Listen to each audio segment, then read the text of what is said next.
Get ready for the dictation. Start. The IMD should work at disseminating more precise localized weather forecasts. The monsoon has finally set in over Kerala in keeping with the textbook date of June 1. In May, the IMD had forecast a 4-day delay in the onset over Kerala. This was premised on a relatively mild summer in early May in North India and several spells of western disturbances, which are rains from the Mediterranean as well as the impact of supercyclone Amphan in the Bay of Bengal.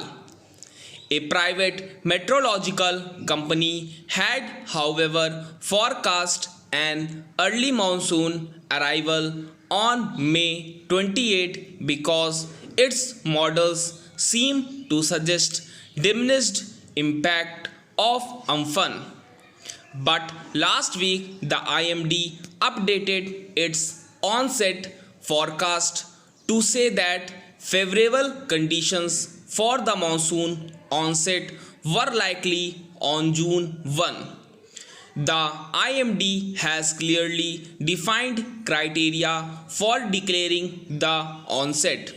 8 of 14 designated meteorological stations in Kerala and Karnataka must register 2.5 mm rain for 2 consecutive days. There must be 30 to 40 kmph westerlies wind from the equator reaching India at a certain height and a certain value of radiation.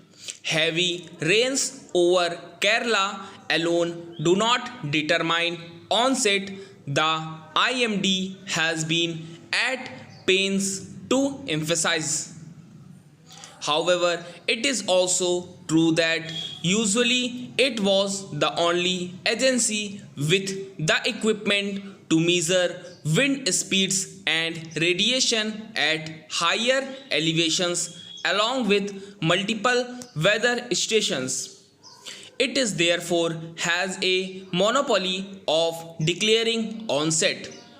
While the IMD is a primarily scientific organization, it faces competition from domestic and international companies in providing weather related services.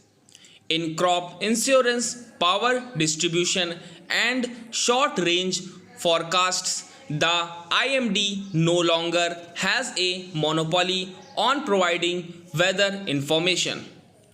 The latter has consequences for the IMD's other major role to give its outlook on how the monsoon might pan out over India and how much rain is likely in July and August, the key months for the summer crop. This year, save for India's northeast, the IMD has forecast above normal rains in other areas, especially the northwest, the central parts, and the southern peninsula. Though reassuring, it is worth remembering that just last year the IMD failed to communicate that 2019 would turn out to be the wettest in 2 decades. However, every year of normal monsoon has brought with it both territorial floods and long dry spells. The complexity of climate change is now such that excess rains in a year seem to have long ranging impact, with reports of a second consecutive year of a locust plague in India on the horizon, which can affect the Kharif crop. It is therefore time that, along with improved science and forecasting, the IMD works on disseminating more precise localized weather forecasts. While its public interface and technology adoption is improving, particularly in cyclone forecasts, the organization has a long way to go in communicating these improvements to a wider population. Stop.